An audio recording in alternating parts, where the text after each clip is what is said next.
Boa noite.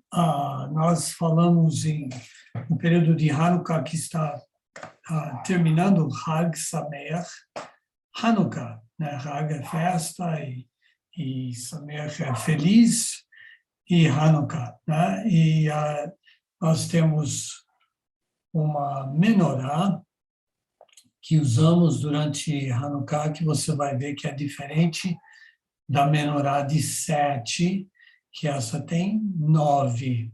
Ela tem uma que geralmente tem um destaque, vai ser mais alto ou vai ser colocado separadamente em alguma parte da Hanukkah, que nós chamamos não menorá, e é conhecido como Shamash, é o servo.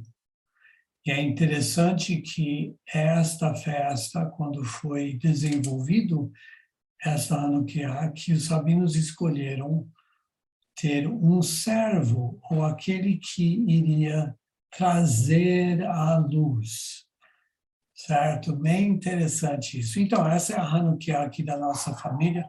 Você vai ver que tem várias coisas, o Magen David, o Chai, as velas de Shabbat, tem aqui algumas cenas de Jerusalém, tem uma menorá normal aqui, aí tem o Shin, que tem a ver com o nome de Deus, tem os 10 mandamentos aqui, o Dreidel, que é um brinquedo que nós usamos durante Hanukkah, tem o pombo, e você vai ver que tem letras em hebraico, que são todos colocados. Então, cada noite nós começamos na primeira noite com o shamash, o servo, e aí com a vela, que é a primeira.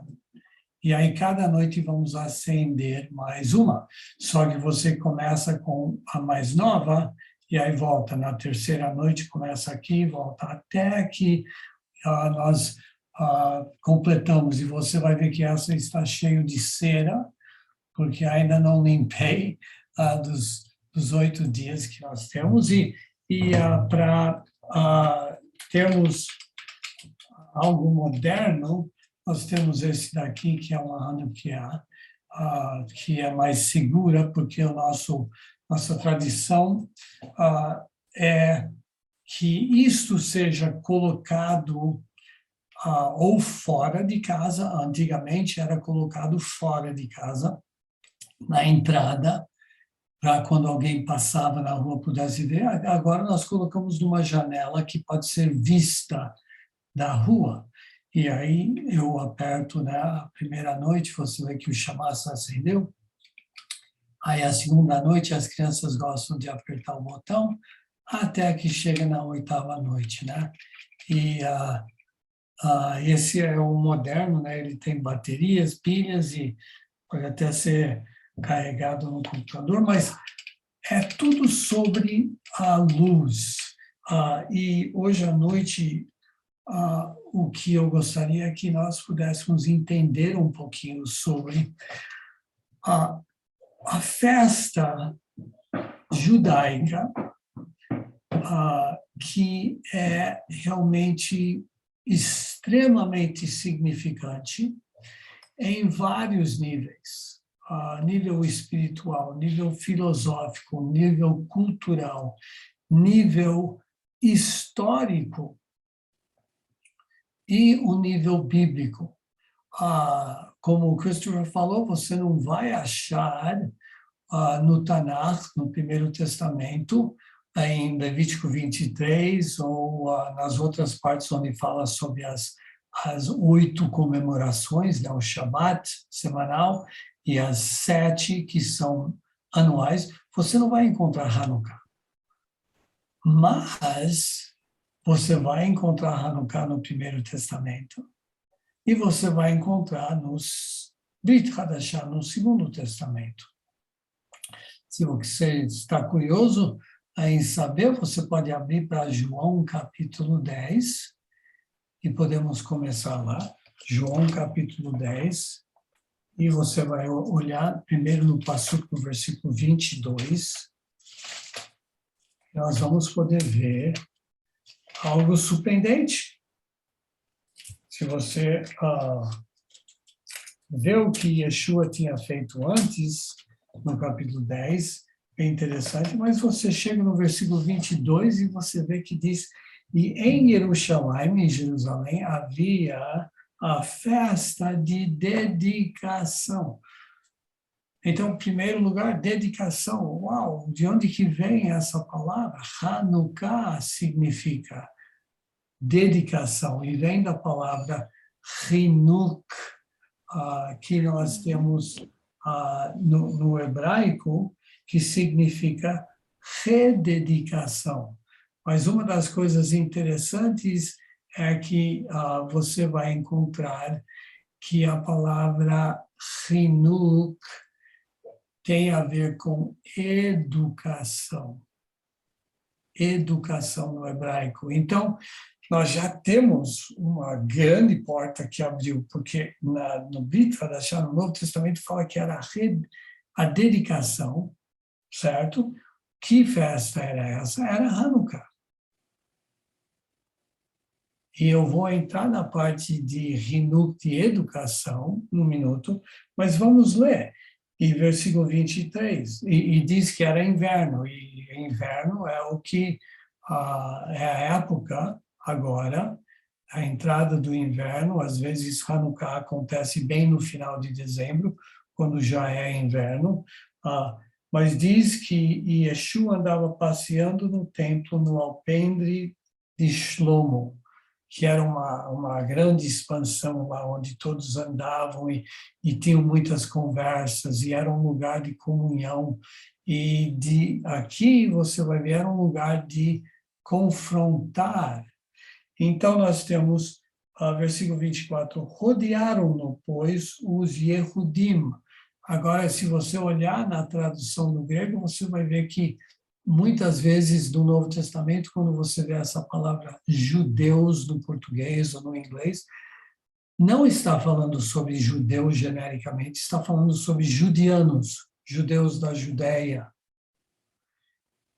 Então, temos que diferenciar que tinham certos Yehudim, certos judeus que estavam em Jerusalém, que estavam seguindo várias seitas ou vários grupos, os prushim, os fariseus, os saduceus, e eles estavam sendo educados e levados a essas perguntas. Você tem outros lugares, como no Galil, na Galileia, onde tinham as yeshivot, escolas também, onde eram escolas tinham rabinos diferentes e perspectivas diferentes. Então, é importante sempre notar, quando você vê no Novo Testamento, especialmente nos evangelhos, quando usa a palavra judeus, procure no grego para ver se está falando sobre judeus genericamente ou se era um grupo de judeus da Judéia que estavam já sendo influenciados por certos rabinos.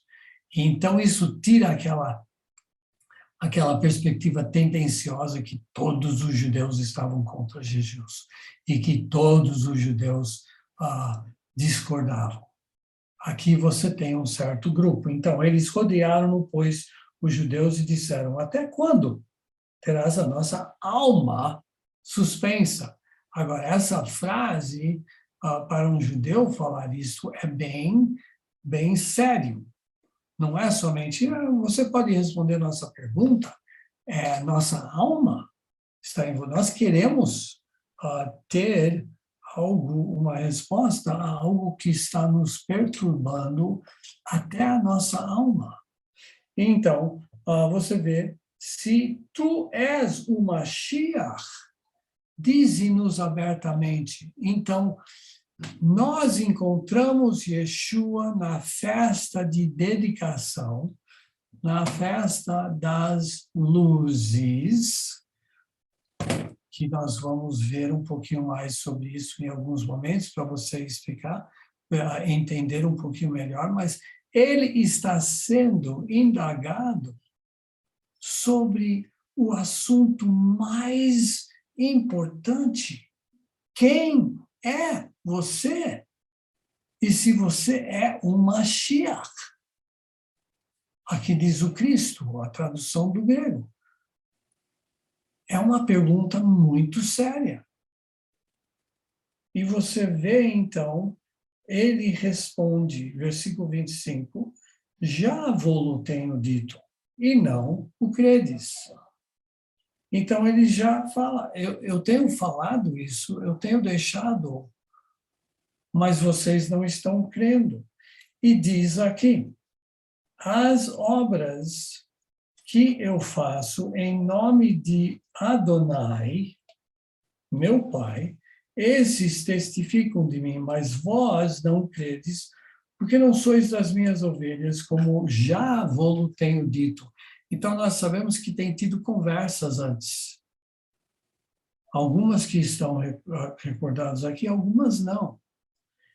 E nós vemos ele falando no versículo 28, o versículo 27, as minhas ovelhas ouvem a minha voz e eu conheço-as, e elas me seguem. Então, nós temos aqui uma diferenciação de que seguidores e não seguidores. Pessoas que confiam, pessoas que não creem. E aí, no versículo 28, ele diz, eu dou-lhes a vida eterna, e nunca hão de perecer, e ninguém as arrebatará da minha mão. Meu Pai mas deu, é maior do que todos, e ninguém pode arrebatá-las da mão de meu Pai. E aí vem o versículo 30, o que fecha, eu e o meu Pai somos um. Então, nós estamos aqui lendo que em Hanukkah, nada acontece por coincidência ou acidentalmente nas Escrituras. Não é por coincidência nem acidente que em Hanukkah ele está anunciando algo estrondoso de que ele pode dar a vida eterna. E que ele e o Pai são um. Agora, nós temos o universal e o particular. E nós temos visto Yeshua falando durante esse período de tempo com todos, e nós vemos nessas festas em Pesach, quando ele tem falado, e nós temos a perspectiva de que esta festa é a comemoração, como nós vamos ver, de algo muito importante que foi comemorado, que Yeshua escolheu comemorar, algo que tinha um impacto universal. Hanukkah é a festa judaica, mesmo que você não vai encontrar lá no Tanakh, descrito como uma que Deus separou. É a festa da qual nós temos mais informações históricas extra-bíblicas do que qualquer outra das festas. Nós temos 2 livros escritos chamados Macabeus, Macabeus 1, Macabeus 2, na qual nós podemos ler o relato histórico. Os historiadores têm visto isso e faz parte, inclusive, os rabinos, e tem uma grande conversa sobre isso entre os rabinos no Talmud, por que os livros 1 e 2 de Macabeus não foram incluídos no canon? Temos o livro de Esther, que quase não entrou, se você ler os livros históricos, quase não entrou, porque tinha uma preocupação sobre que ia levantar o antissemitismo, que realmente fala sobre o antissemitismo, mas tem outros livros que foram escolhidos, como Kohelet, o livro de Eclesiastes, que alguns falam, mas como que esse foi colocado? E nós temos 1ª e 2ª Macabeus que não foram colocados. Agora, interessantemente, na Bíblia Católica, você encontra os 1º e 2º Macabeus. É interessante isso, mas os rabinos escolheram não colocar. Mas nós sabemos, tendo falado tudo isso, que essa é uma festa que teve um grande impacto histórico. Nós vamos olhar um pouquinho, eu vou falar um pouquinho mais. Era a época em que a Grécia estava no máximo com Alexandre o Grande. E aí ele morre. E aí desencadeia de 4 generais dele começarem a tomar o poder, e um foi para o sul, e ele esteve sobre a parte de Israel e também atacou o Egito. E nós começamos a ver com o que os judeus fizeram, que seria uma revolta, nós temos claramente na história o início do fim do Império Grego. E nós temos o início com a continuação, depois da dedicação do templo, com a continuação, o início do Império Romano. Então, Hanukkah está bem na junção entre esses 2 impérios. E estes judeus tiveram um papel importante em mudar a história. Nós vamos ver como. Então, historicamente, esse é o momento em que o mundo mudou. E estes judeus foram colocados na posição de tratarem de fazerem aquilo que iria impactar o mundo daquela época. Então, nós temos um relato maravilhoso, histórico. E aqui nós temos Yeshua comemorando e ele falando. Aqui não foram essas palavras, mas a mensagem é esta. Hanukkah tem um impacto universal. Impactou todos os judeus, impactou a Grécia, impactou o Império Romano. Tem um impacto universal. Mas agora, eu estou dizendo em Hanukkah que eu estou trazendo o impacto particular, o impacto individual. Porque a vida eterna não é algo que é dado como se fosse jogar água em cima de todo mundo, é individual. Eu e você recebemos porque temos um relacionamento individual, temos um encontro particular com o Mashiach, onde nossa condição de pecador, de imperfeito, é tratado pelo perfeito. Então, nós vemos em Hanukkah a junção do universal e do particular. Finalmente, Yeshua está falando aqui. Eu dou a vida eterna. É impressionante. E ele fala, ninguém pode arrebatar. Então, é uma comemoração da qual eu e você podemos fazer juntos, lembrando. Ele falou, eu sou a luz do mundo. E em Hanukkah, se você vê, é a festa de dedicação e a festa das luzes. E por quê? Bom,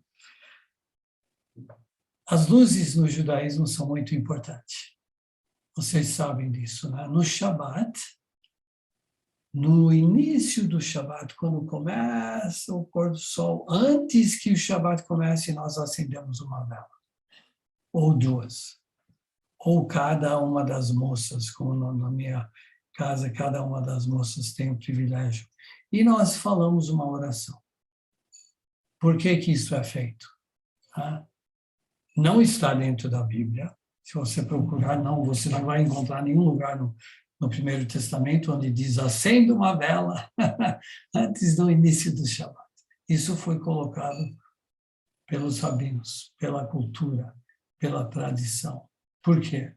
Porque tem um mandamento lá, que Deus diz, não faça fogo, que simboliza o trabalho, que simboliza, né, a criação.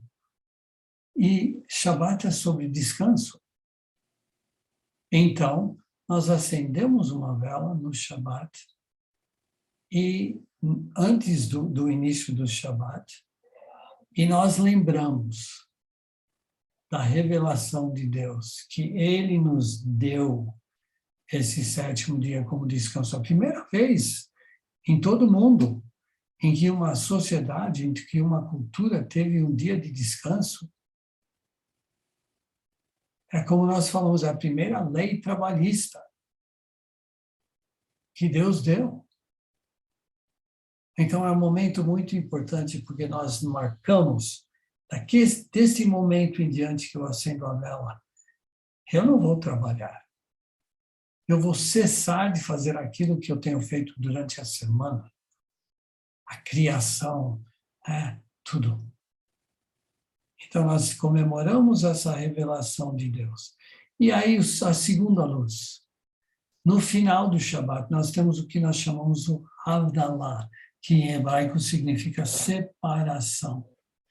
Que é uma cerimônia, uma comemoração, nós temos músicas que cantamos e acendemos uma vela completamente diferente, é uma vela trançada, que tem realmente várias velas, tem 4 fios que são acesos, e nós acendemos essa vela como a separação entre o sagrado, o dia santo, Shabbat, e a nova semana. E é a maneira que nós lembramos de que Deus estabeleceu o dia de descanso, sim, mas Ele estabeleceu o trabalho, a criação. Ele nos fez da imagem dele para que criássemos. E nós, então, chamamos isso a comemoração, é a luz da criação. Por quê? Quando eu acender aquela vela, terminou o Shabat, eu marco com minha família, nós vamos voltar às nossas atividades e nós vamos ensinar os nossos filhos agora. Você vai trabalhar, você vai se esforçar, você vai fazer a sua parte neste mundo. Então tem essa terceira luz, e aí nós temos a luz do Hanukkah. E é interessante que estas luzes de Hanukkah não são acesas para comemorar uma vitória militar. Porque nós vamos ver que 22 séculos atrás, eu até escrevi, quando Israel estava sob o domínio do Império de Alexandre o Grande, um líder em particular, o Antíoco, o quarto, decidiu forçar o ritmo de helenização do povo. E ele proibiu os judeus de praticar a nossa religião. Ele nos proibiu de fazermos circuncisão, proibiu de estudar a Torá, proibiu de fazer os sacrifícios no templo. Inclusive, ele entrou no templo, dessecrou o templo, levantou outros falsos ídolos. E ele nos proibiu de podermos ser judeus. Ele falou, não, vocês vão ser forçados a serem gregos. E alguns foram com isso. Isso foi mais ou menos o ano 160 antes da Era Comum, antes do nascimento de Yeshua. E isso foi demais para o nosso povo. Então, um grupo pequeno se levantou e falou não, liderado por Matatias, um sacerdote idoso, que falou, chega. E ele tinha 5 filhos, e ele se levantou. O que ele fez? Ele chegou ao Beit HaMikdash, ao templo. Ele viu alguém fazendo um sacrifício para Zeus. Então ele pegou a sua espada e ele matou essa pessoa, e um judeu, e ele destruiu aquele ídolo. E aí, sabendo que iam vir atrás, ele pegou os seus filhos e eles fugiram para os montes. E daí em diante começou a ter um grupo pequeno que pagaram caríssimo com as suas vidas a lutar. E eles não somente lutaram contra os soldados sírios, gregos, mas eles lutaram contra os soldados que o sacerdote, o Cohen Gadol do templo, tinha colocado. Porque nós temos um livro histórico sobre Jasson e um outro homem chamado Menelaus, que foram os sacerdotes judeus do templo que foram corruptos, que fizeram acordos com Antíoco e que estavam tirando dinheiro do templo, que era dado para o sustento do templo para os pobres, e estavam entregando a maior parte para esse imperador, que se chamou Epífanes. O nome dele, que ele queria ser conhecido, que é Deus em pessoa, Deus manifesto. Então, eles fizeram isso e foram contra. E durante essa época, o poder da helenização foi tão forte que tinham judeus que estavam deixando de quererem ser judeus, estavam adotando a adoração de deuses gregos, estavam sendo helenizados, fazendo parte do ginásio. Eles levantaram em Jerusalém um ginásio. E o ginásio não é como aqui onde joga futebol de salão ou vôlei. Era o lugar onde eles, sem roupa, né, eles faziam o seu exercício, né? Eles faziam parte disso. E tem relatos em Macabeus sobre judeus que até tentaram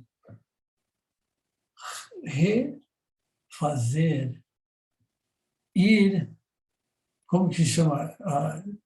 Refazer para que não fossem circuncidados. Imagine. Então, era uma época quando tinha uma apostasia. Era uma época quando líderes religiosos tinham se deixado Deus, deixado de lado de seguir a Deus.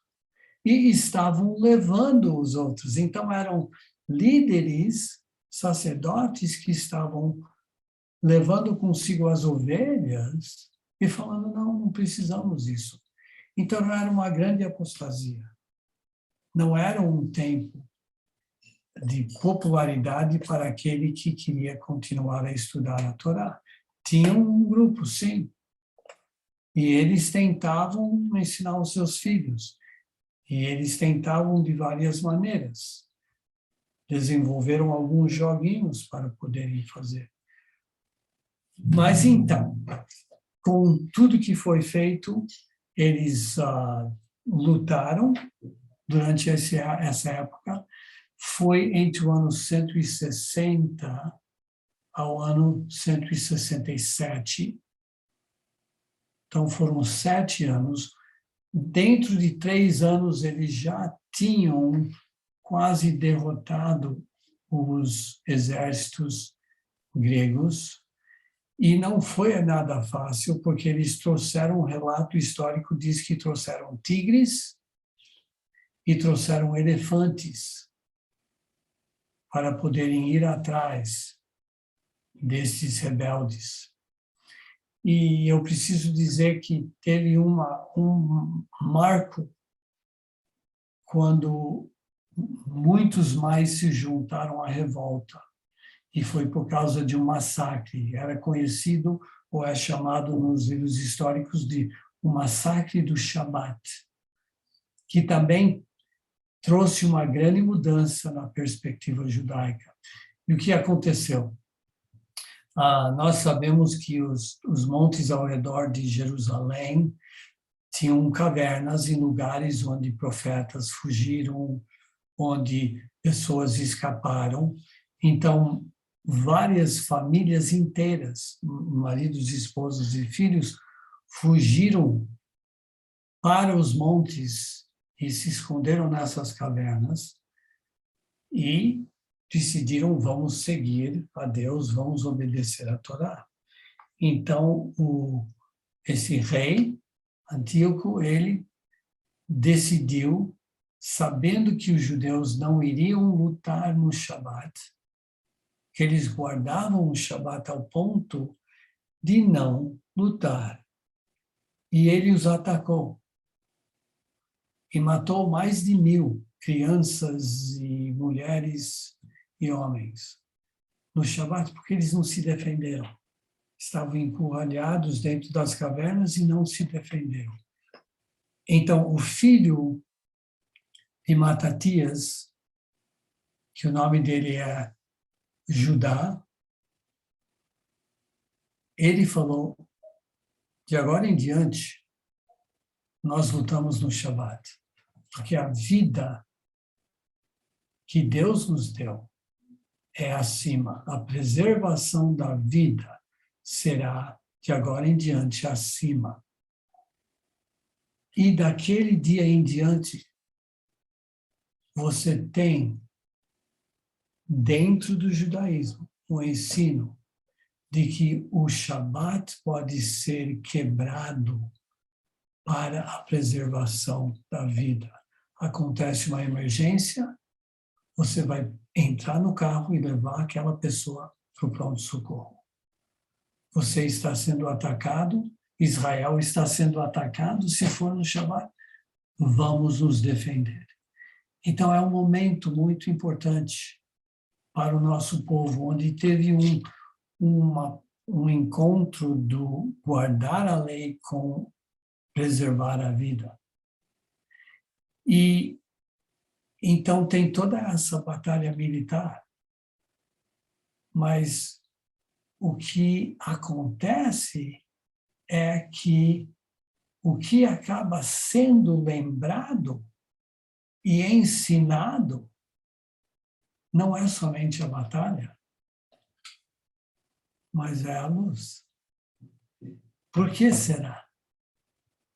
Bom, eu vou falar, mas antes disso eu quero mostrar 2 coisas que mostram um pouquinho mais sobre a historicidade. Eu não sei se vocês sabem, mas no Vaticano tem várias pinturas por um artista chamado Rafael. Vocês conhecem. E aqui é o Museu do Vaticano, você vai ver onde eu estou apontando. E aqui é a expulsão de Heliodorus, que foi o mandado pelo rei Antíoco para a primeira tentativa em roubar o templo, em dessecrar o templo. E você vê que nos livros macabeus diz que ele viu uma imagem de alguém montado num cavalo, um anjo, e outros anjos que vinham contra ele, impedindo que ele fizesse isso dentro do templo. E dentro dessa pintura, está mais para cá e não dá para ver, tem o rosto de um dos papas que mandou fazer essa pintura. E hoje, você vê na Capela Sistina, você vai ver que tem essa pintura, que lembra esse acontecimento histórico. E aí eu quero mostrar também mais uma, espero que vocês vão poder ouvir e ver isso, vamos ver, que é um coral de crianças, mas tem vários corais, né? Você pode procurar.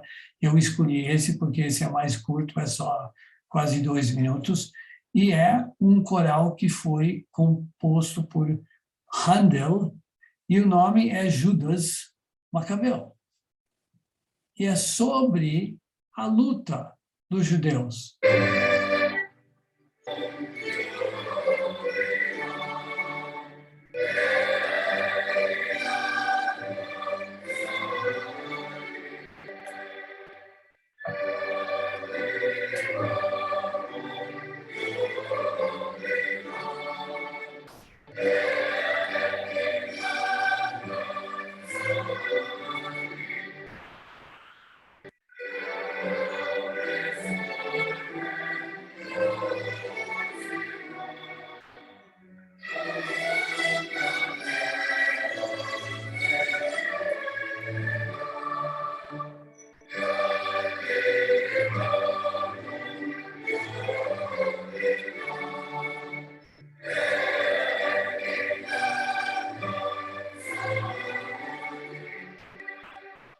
Bom, eu não sei se vocês reconheceram a música, mas se você olhar aqui, eu vou ver se dá para... Não dá para subir, mas esses são cantores da Ucrânia, são jovens na Ucrânia que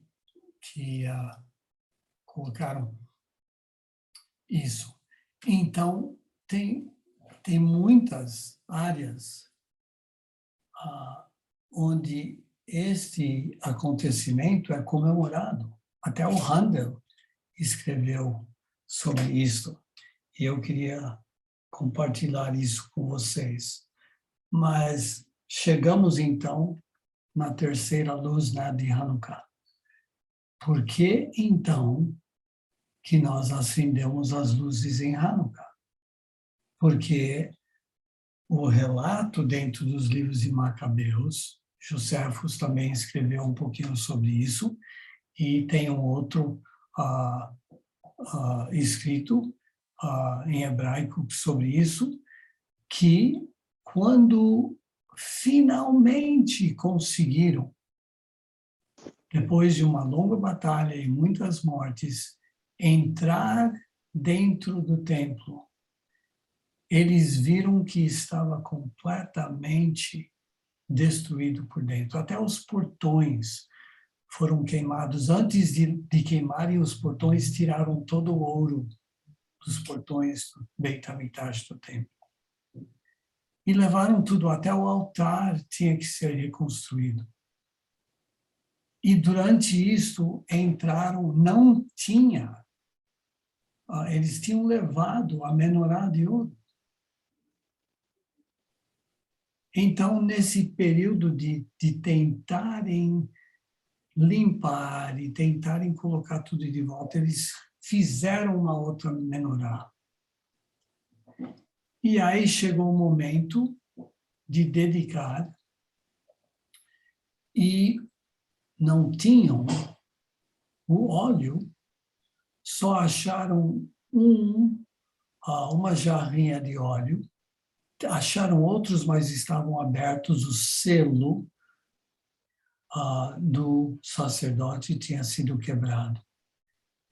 Então a pergunta foi para o sacerdote, que agora tinha um novo sacerdote que fazia parte da revolta, perguntaram a ele, o que fazemos? Ele falou, acenda, nós precisamos dedicar a Deus, precisamos começar. Eles falaram, só tem o suficiente para um dia. Ele falou, não faz mal, se apagar, vai apagar. Pelo menos nós temos dedicado. E vai demorar 7 dias para fazer, porque eles usavam azeite feito do campo que pertencia ao templo. Não era de qualquer lugar. Era algo que era o que chamamos guardado, do plantar até o crescimento, do podar, tudo era guardado para que não pudesse ter nenhuma contaminação.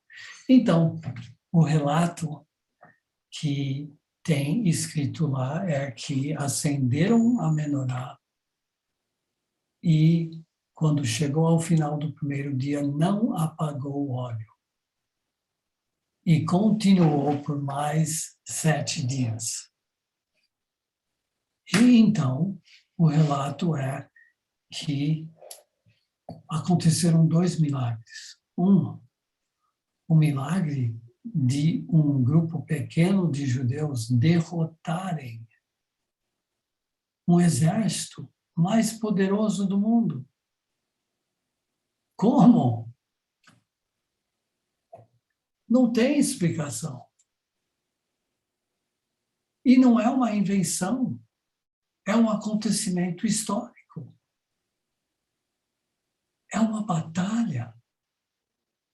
É um período de tempo que é estudado hoje. Como que conseguiram?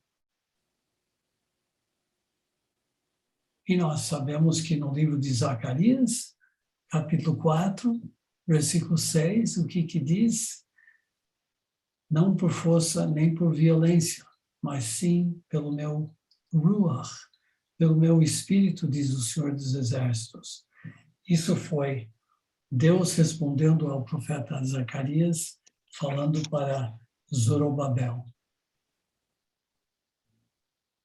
Foi um feito de Deus. E o segundo milagre que é comemorado, então, é o durar do óleo. Agora, tem pessoas que perguntam, mas não tem nenhum comprovante. E é verdade, pode ser que alguns possam duvidar, e isso tudo bem. Mas o que nós sabemos é que o templo não somente foi reconquistado, mas rededicado, e que este mesmo templo foi preparado para o nascimento de Yeshua, para o dia em que ele estivesse no mundo. Então, nós olhamos e falamos, que coisa! E aí, nós somos ensinados dentro do livro de Macabeus de que os judeus estavam muito tristes, não somente pelo que foi feito no templo, mas pelo fato de que durante aqueles anos não puderam comemorar as festas peregrinas que tinham que ser comemoradas em Jerusalém, que tinham a ver com o templo. Então, o que fizeram foram decidir que iriam comemorar Sukkot. Sukkot, nós sabemos, como aprendemos, é 7 dias, mais Shemini Atzeret, o 8º dia, você viu lá em Levítico 23, que Deus mandou. Então, nós temos uma Hanukkah, que tem a lembrança dos 8 dias de Sukkot, mas adicionaram o servo, o Shamash. E agora, dentro do ensinamento judaico, é falado que isso representa o verdadeiro propósito de Deus para o judeu no mundo. Se você lembra, Deus não queria que Moshe contasse o povo, lembra? Ele falou, não vai contar quantos nós temos. O que você vai fazer é você vai pedir para eles contribuírem. E daquilo que eles dão, você vai contar aquilo que eles dão. Você vai contar a contribuição. Porque o que é importante é a sua contribuição. A contribuição para este mundo. É isso que importa. Então, o Shamash nos lembra da importância da nossa contribuição, da contribuição desses homens e mulheres e crianças que tiveram o caráter de, mesmo quando todos os outros à sua volta não estavam interessados, o que eles fizeram? Eles ficaram de pé e falaram, vamos seguir a Deus. Vamos obedecer a Deus.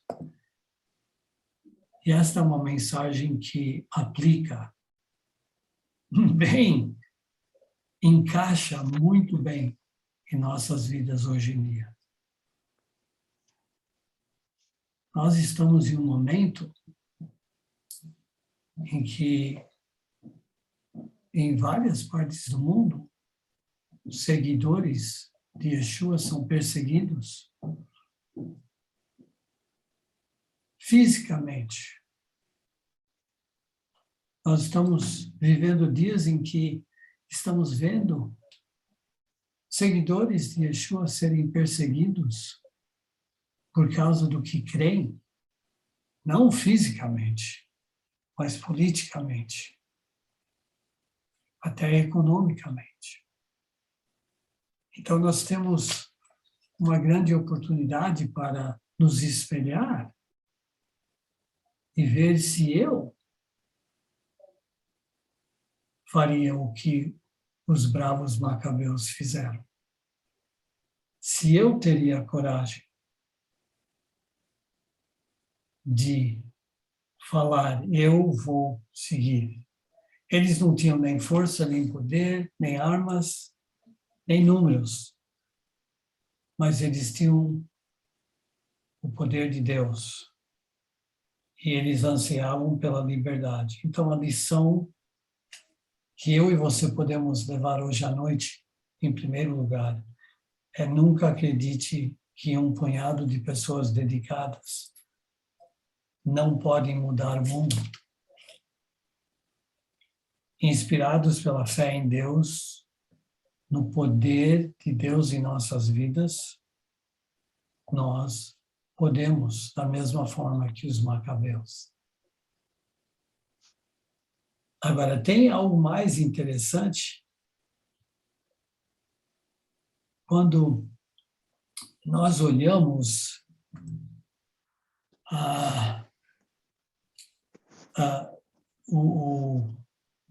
todas os relatos históricos, nós encontramos que antes de tudo isso acontecer, durante o período quando os sírios dominavam, mas antes da morte de Alexandre o Grande, os judeus tinham mais liberdade.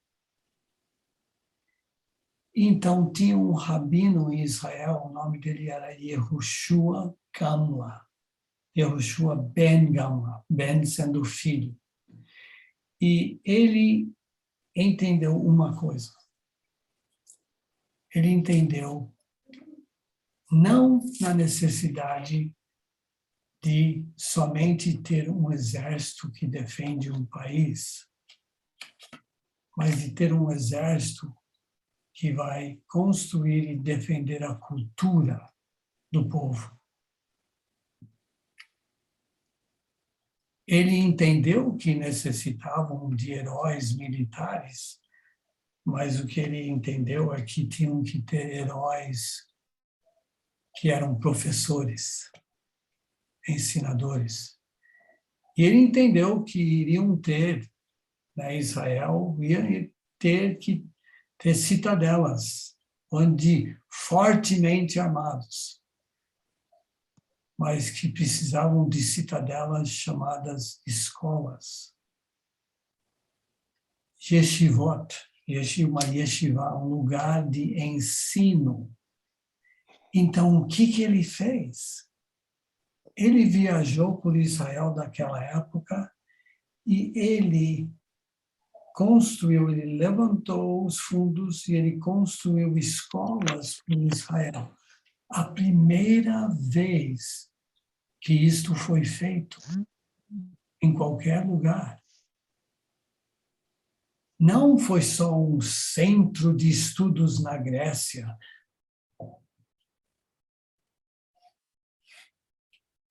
Mas seria um centro de estudos em cada vila, cada lugar.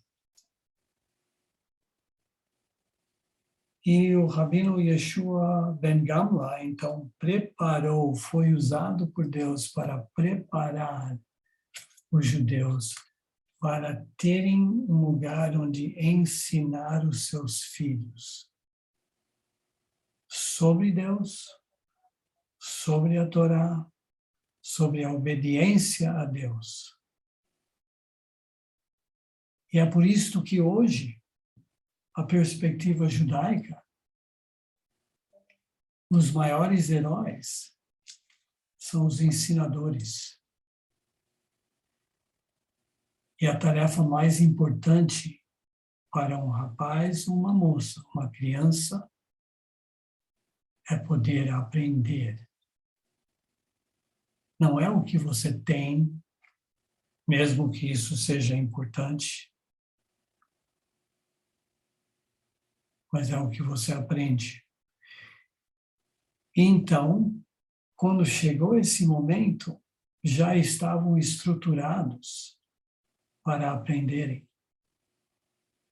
E é importante nós lembrarmos que naquela época, a unidade nuclear, a unidade da família era um homem e uma mulher, pai e mãe, e seus filhos.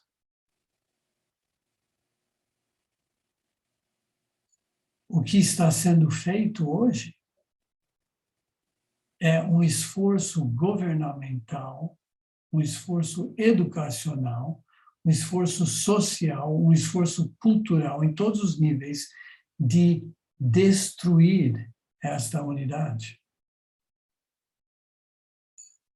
Eu fiquei chocado hoje em ler que uma nova pesquisa lá da América do Norte, o país dos evangélicos, né, onde é que mandaram missionários para todo mundo, a pesquisa diz que somente 18% das famílias que moram nos Estados Unidos têm um pai e uma mãe presentes no lar. A maioria são mães sem um pai em casa.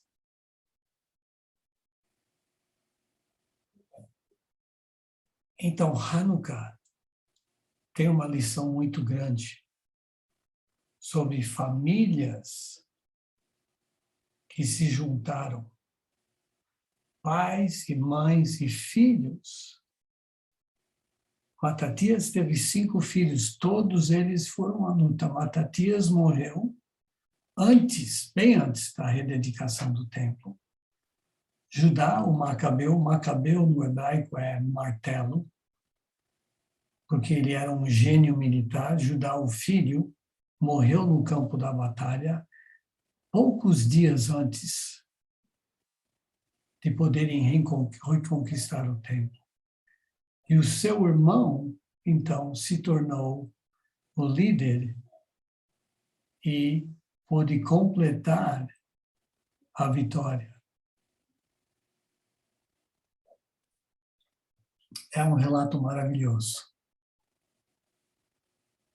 Mas não é o final da história. Por alguma razão, esta família se tornou conhecido como Hashmoneus, ou Hashmonaim.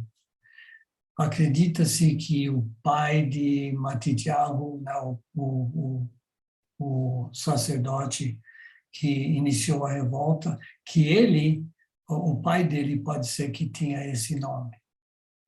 Mas eles ficaram conhecidos como os Hashmoneus. E o que aconteceu foi que eles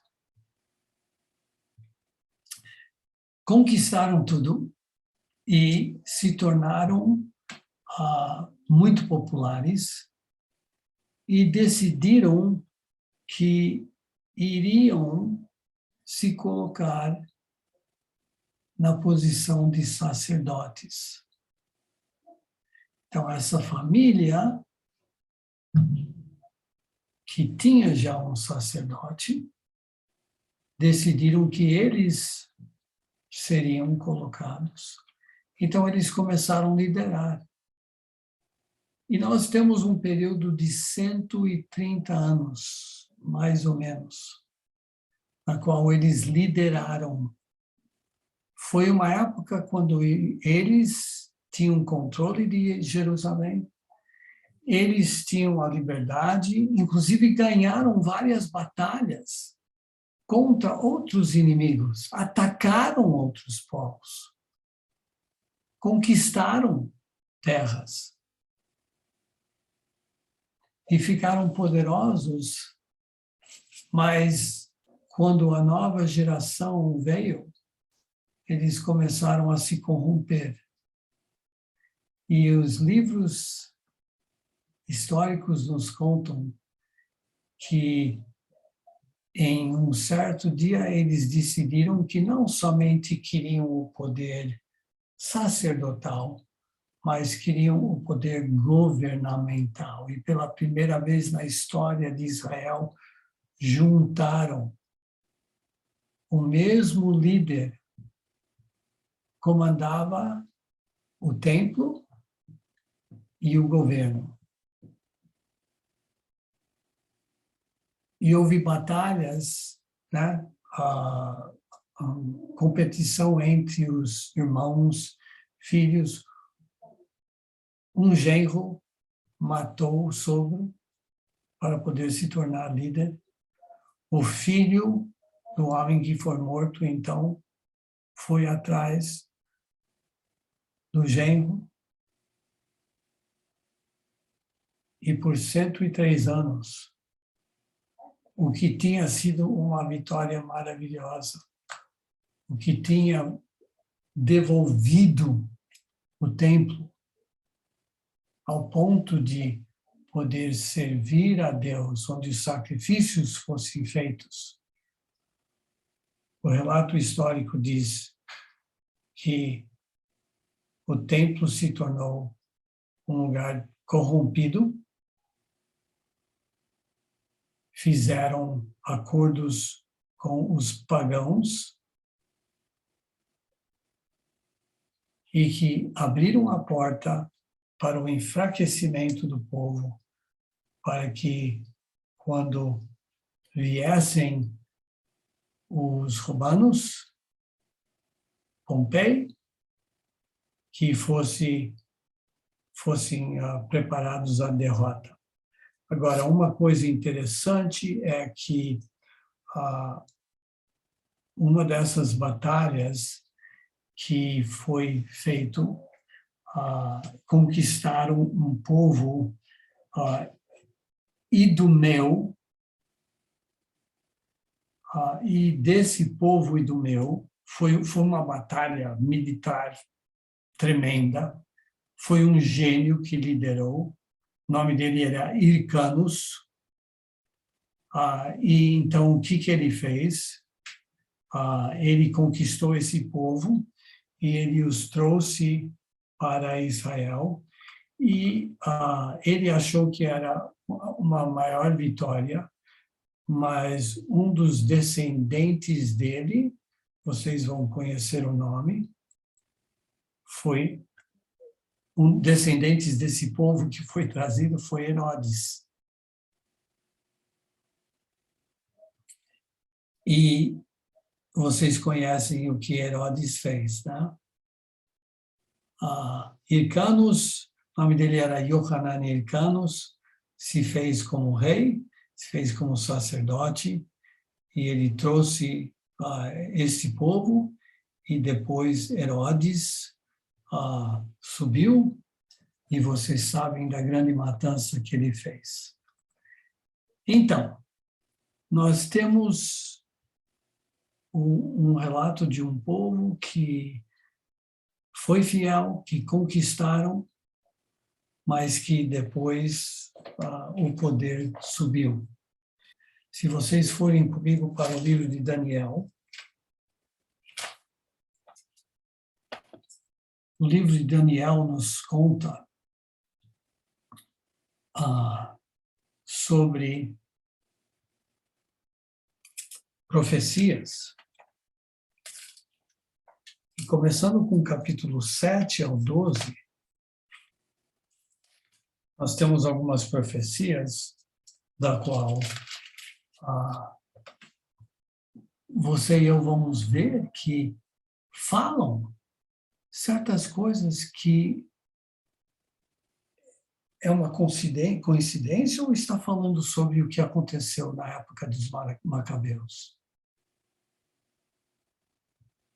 Então, nós temos, começando, né, aqui nesse capítulo 7, no primeiro ano de Belshazzar, rei da Babilônia, teve Daniel um sonho e visões de sua cabeça quando estava na sua cama, escreveu logo o sonho e relatou a suma das coisas. E falou Daniel e disse, eu estava olhando na minha visão de noite e eis que os 4 ventos do céu agitavam o mar grande e grandes animais diferentes um dos outros subiam do mar. Então nós temos o início aqui de várias visões, vários sonhos. E aí continua e fala sobre reinos e pessoas que sobem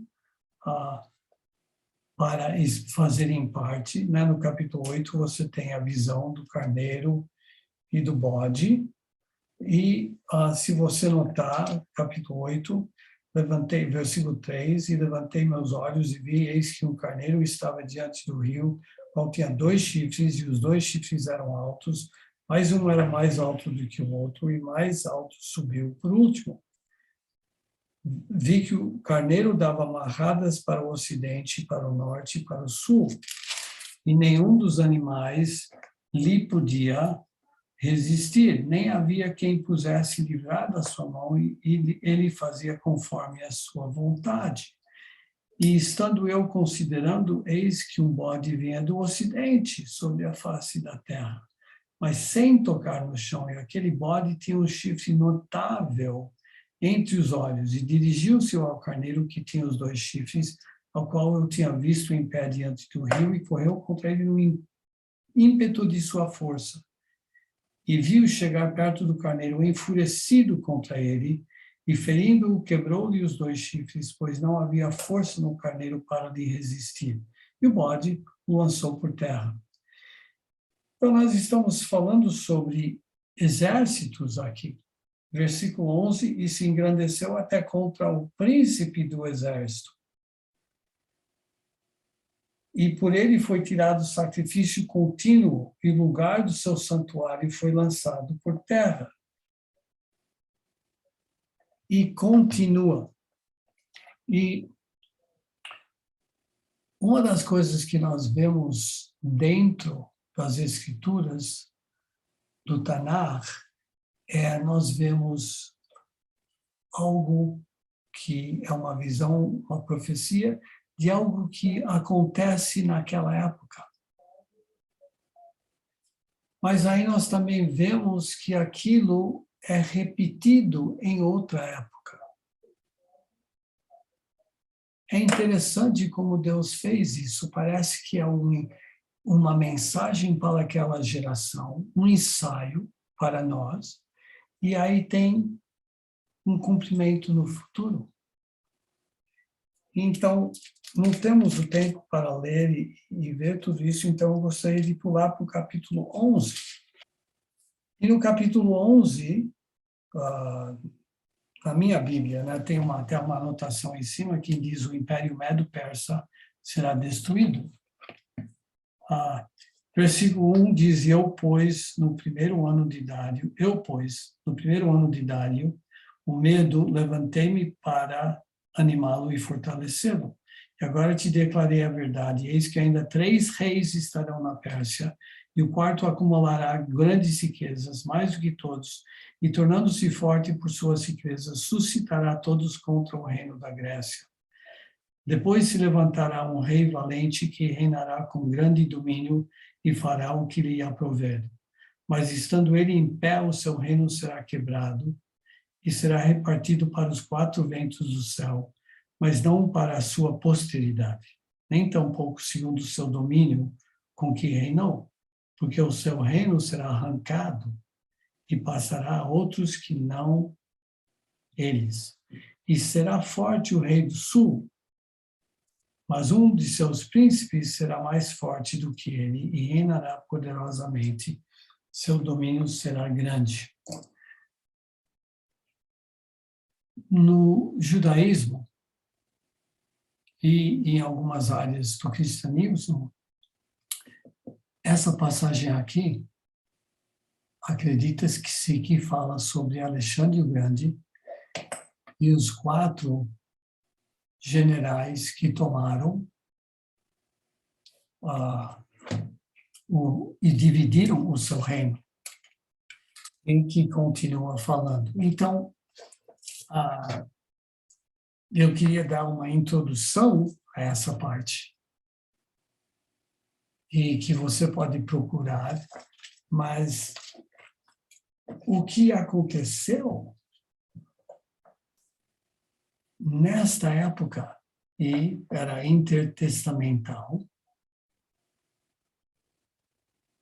não é algo simples ou da qual nós podemos olhar e falar: puxa, aquilo realmente não tem muita importância nós olharmos, mas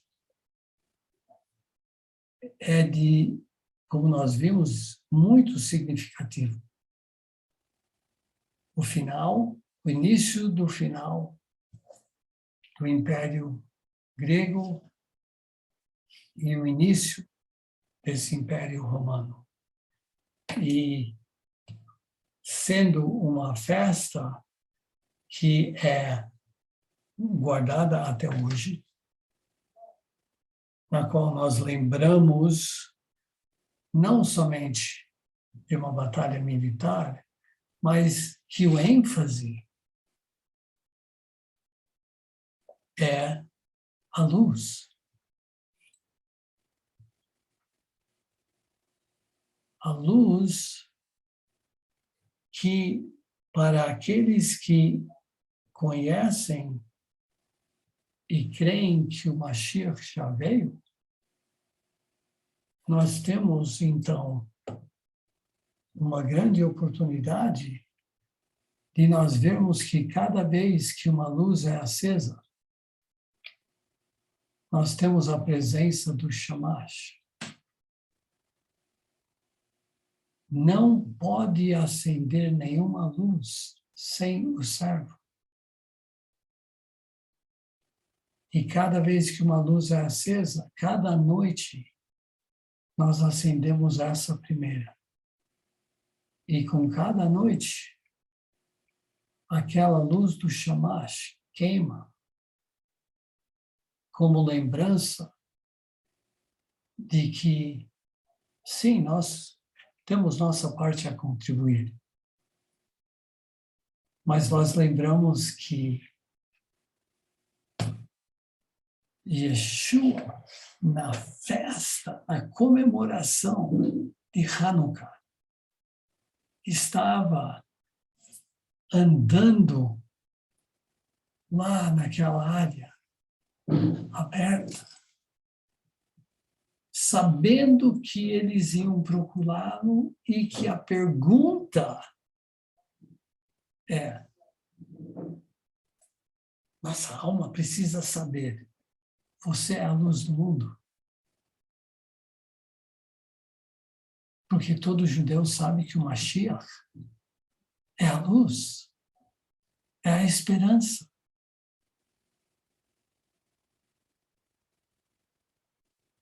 Eu e você temos uma revelação que foi dada a nós, na qual cada dia nós podemos ver a riqueza e como é profundo, como Deus preparou para mim e para você, para podermos conhecer o Mashiach, para podermos conhecer a luz e para podermos contribuir nesse mundo.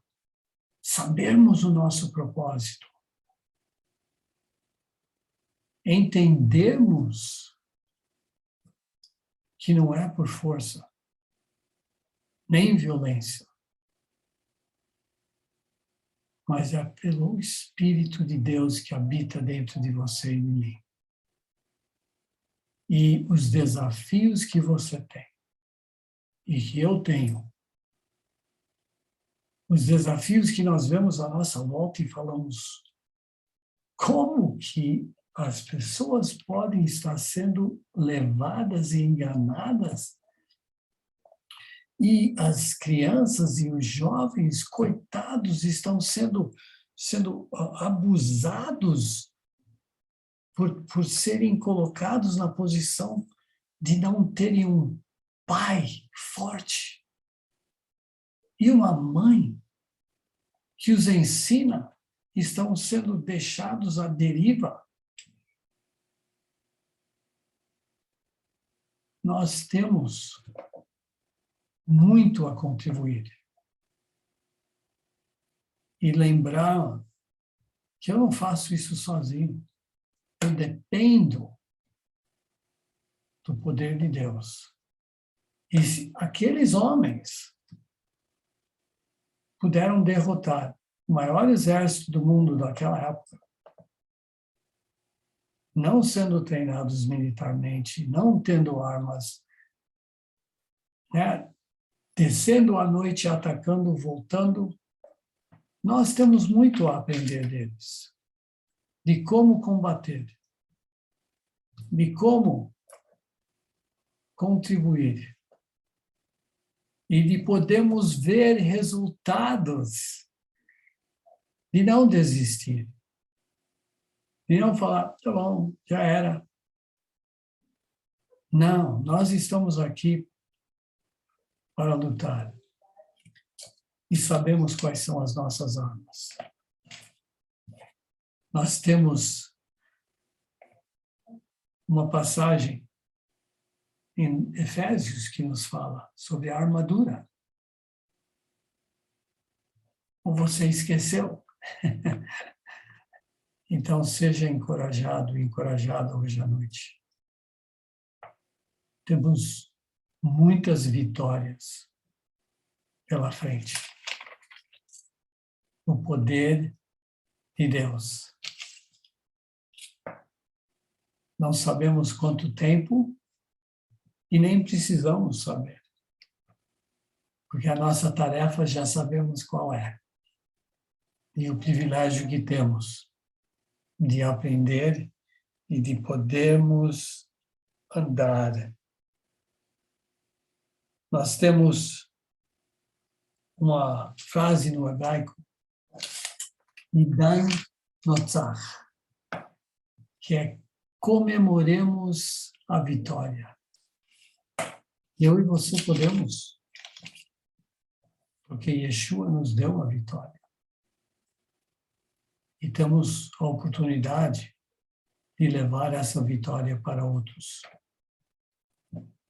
E que assim seja para mim e para você, na sua família e onde você congrega. E que lembremos que a nossa citadela é um lugar de aprendizado. O lar, a escola, e os nossos heróis devem ser os pais que ensinam e os professores, cada um que está disposto a ser luz.